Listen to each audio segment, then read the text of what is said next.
3 or 4 years ago, like my freshman year of college, I was still debating the problems in beating your child or hitting your child. My mind never grasped the fact that a child has to be respected as much as a child should respect their parent. How are you going to expect respect when you don't even give that out? How will you expect respect if you don't even respect yourself? Guys, respect is earned. So if a child is not taught to respect themselves because their parents don't respect the child, how is a child going to respect their adults? Also, maybe this is because I haven't had a kid yet, but y'all, like, some parents be acting like the child is literally an extension of their finger. Yes, your child came from you, beautiful, yada yada. All I'm saying, let's not forget that they are an autonomous human being with their own feelings, thoughts, beliefs. They are not a direct component of you. They come from you, but they learn, perceive, and experience things differently from you. If you have a parent that cannot separate themselves from you, that projects their desires, beliefs, and opinions onto you all the time, honey, it is not your fault, because you're meant to be your own person. Don't listen to parents when they're telling you who you gotta be. I'm so against that. Because at the end of the day, if you live a life that they want you to live and you don't live your own life, guess who you're gonna be mad at? Your parents. And guess how you're going to treat your children? The same way that you were treated. Heal the family lineage now, bruh. One big thing I've learned in any environment where I did not want to be is how much I can reclaim my own autonomy and power. Girl, it doesn't have to bother you to be where you are. Blaming your environment for how you feel can be fair to some extent, but I think that there's an advantage that you have. Like, you can fully practice being nonchalant about some things. It's just a good life skill. You shouldn't get bothered by everything, right? That's one big thing I've been learning, is knowing how to keep to myself and reserve my energy, and also knowing when to spill out and engage in certain things. I don't have to engage in things I don't want to engage in. It's basically the whole point. So yeah, let people judge you and look at you. Like, it doesn't have to change how you live or how you feel. When someone who raised you doesn't love you, it's really confusing in theory. You don't look at someone and say, you are supposed to love me. If you have to tell someone to love you, if you have to convince someone to love you, that is not love. If you're not able to realize that no one is supposed to love you, they just do or don't, then you will spend your whole life trying to explain to yourself why they don't treat you a certain way. You'll spend your whole life making excuses for how they treat you under the guise of, well, they love me.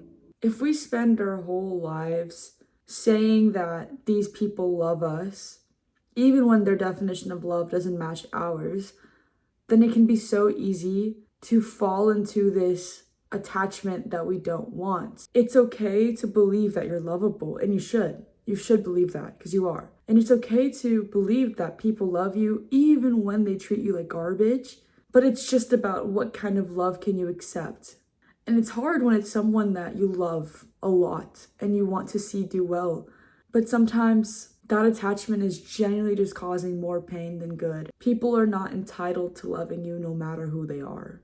And the counterpart to that is that you also do not owe anybody your affection, your love, or your care. Remember, the fact that you provide that to people is a gift. It's your choice. If you're around people who make you believe that you owe them this love and you owe them this affection, respectfully, they're wrong. You don't owe anybody anything. You know, you feed into it when you start believing that you do, but you don't. You don't owe anybody anything. The narrative here needs to go from, I have to provide this, I have to be this person, I have to give this, or I'm a failure. We have to go from that narrative to, I can be this kind of person, I can provide these things, I can show this affection, but it is my choice. It goes from, I have to do this or else I'm undeserving of love and I fail, whatever, to, it's my choice.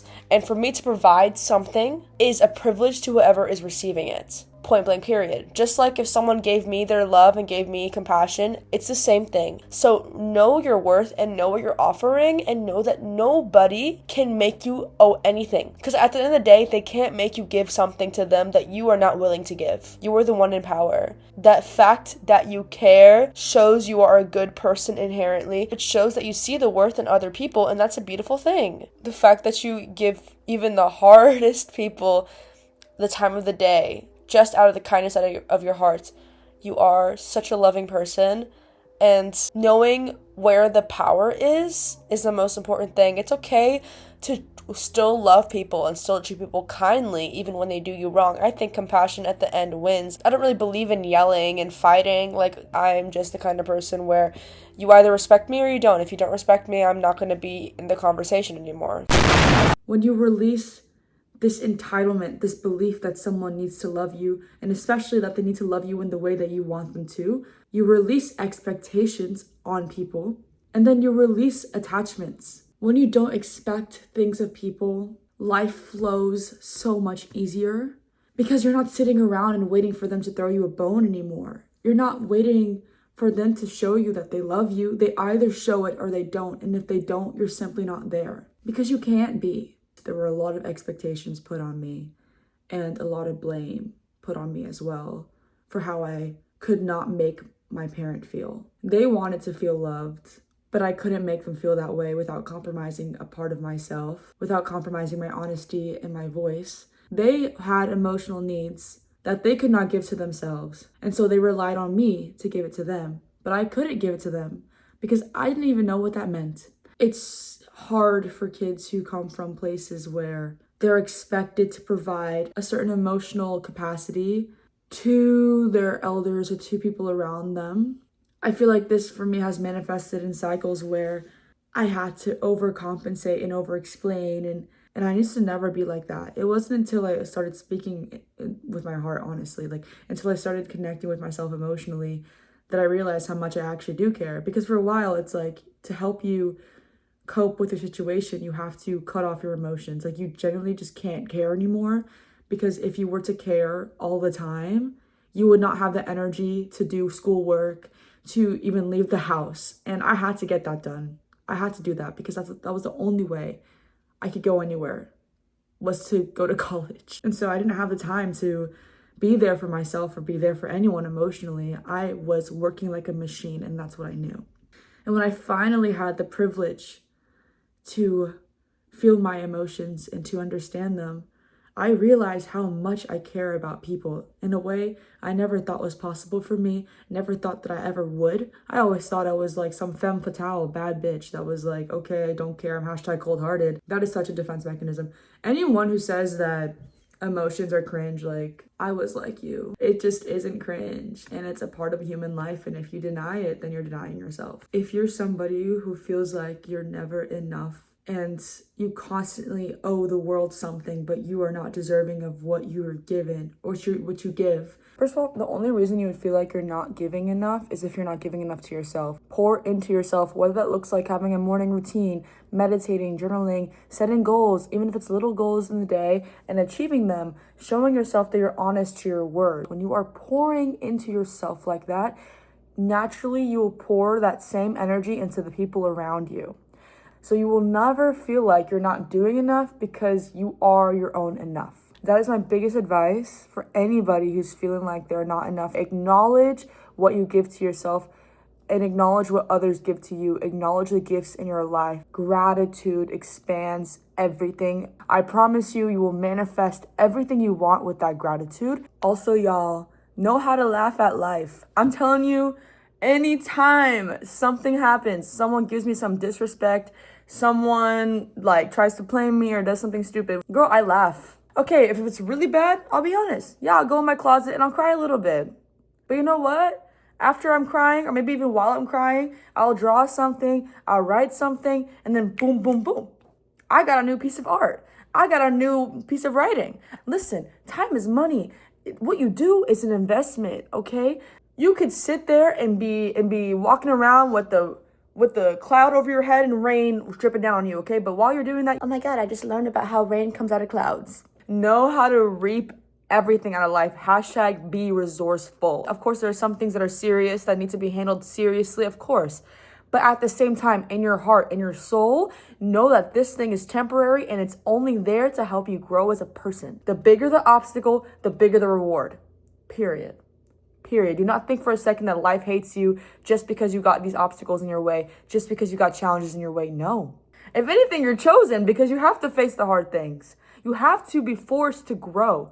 And you're going to thank yourself. After you jump that hurdle, guaranteed you will thank yourself for everything that you did, for staying there. Even when the self-talk was hard, even when you felt like you just wanted to lay there and die, you will thank yourself for sticking around. I promise any struggle you have, you are not alone in that. Someone else is facing it as well. If someone else can deal with it, you can too. Just trust yourself enough. Know how to laugh at yourself. Know how to tease yourself. You're not perfect. You make mistakes, and that's okay. Why would we be capable of making mistakes if we were not meant to make mistakes? For the longest time, I didn't know what my voice was. I honestly hate labels. I hate the idea of putting myself in a box, and I think I've been doing that recently to kind of understand where I fit, because when you lose all sight of who you were, when you no longer fit in the box that you once were in, it's just like, who am I?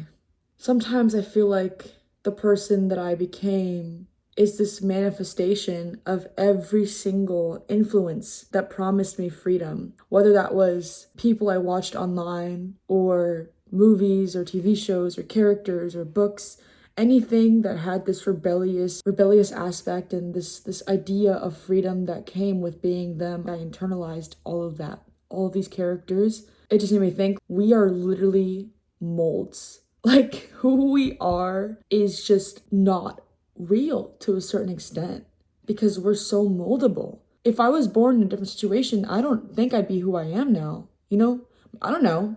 How much of myself would I be? I guess these are questions that I have in my head right now and I'm working through them. But it's an interesting question because, one, it makes you realize that nothing is really that serious. Everything is serious and nothing is at the same time. You know, it's all about what you tell yourself is serious.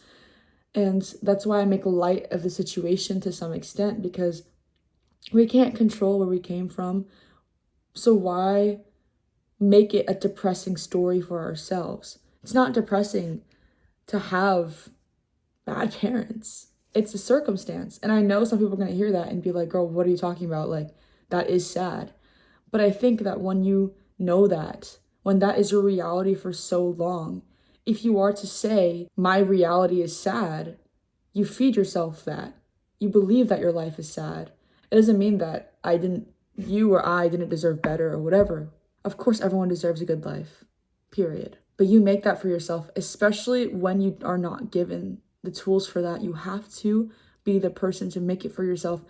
And there's just not any time to sit there and think. There's not any time to ruminate on how unfair life is. It's not unfair. It's life. Fair is relative. Fair is comparison. We wouldn't know what fair means if we didn't have all of these things to compare our lives with. And when you just live your life, when you live for you, and I guess it's kind of a bit of a juxtaposition to what I just said earlier about who are you. But I believe you define who you are. You find yourself. There's things that intrinsically are us, perhaps. I don't know what that really is. But there's also things that we create within ourselves. So there is a power in us and how we define who we are. Okay, guys, I just want to end this video off by saying, regardless of where you came from, regardless of where you're headed, anybody that you encounter in your life is just a chapter in your book. And sometimes they're not the entirety of your book, even if they were there from the beginning of your life. You are, as a human, are meant to evolve and find fulfillment in your life. We only get one, as far as I know. I just want you guys to take everything as a lesson and learn how to receive and give love more, especially if you are not taught how to give and how to receive love, the kind of love that is nurturing, obviously, and promoting of happiness, genuine happiness, and connection with yourself and with others. We're all meant to find that. Just remember, it's so important to learn how to accept things into your life. Don't be so closed-minded and stubborn and think that you know it all, because you absolutely do not. I think that there's just so much beauty and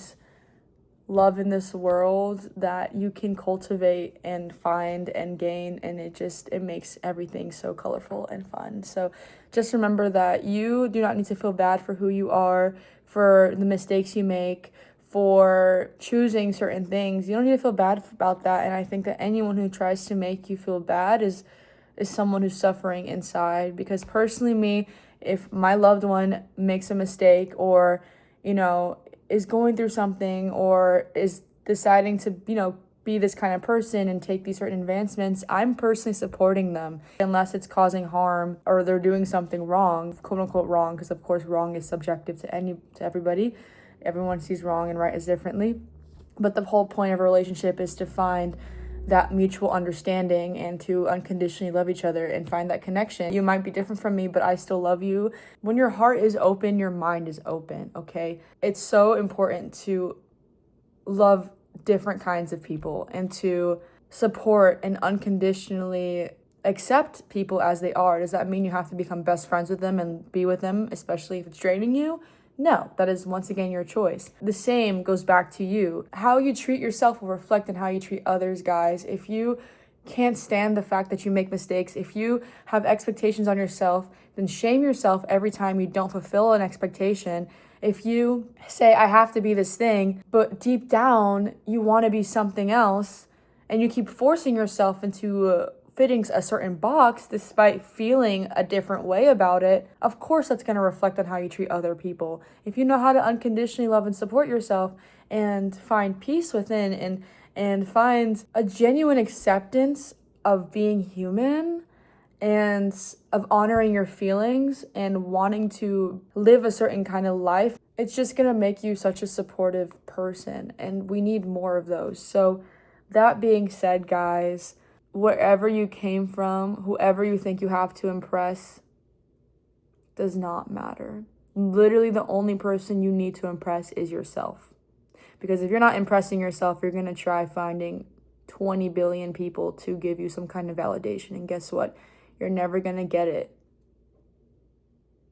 Not forever anyways. There's guaranteed going to be a day where you quote unquote slip up or where you don't do something right, and then you look at them and you're like, am I still okay? And maybe they're like, no. And then what? You're gonna go cry about not being enough? Girl, you are enough, obviously. You are more than enough. And anyone who tells you that you're not needs to go look in a mirror, all right? They probably do. And the real truth is that they probably look in the mirror and hate who they see. And that's the sad thing, Just don't hate people. And most importantly, don't hate yourself. Find love within, because it's in there.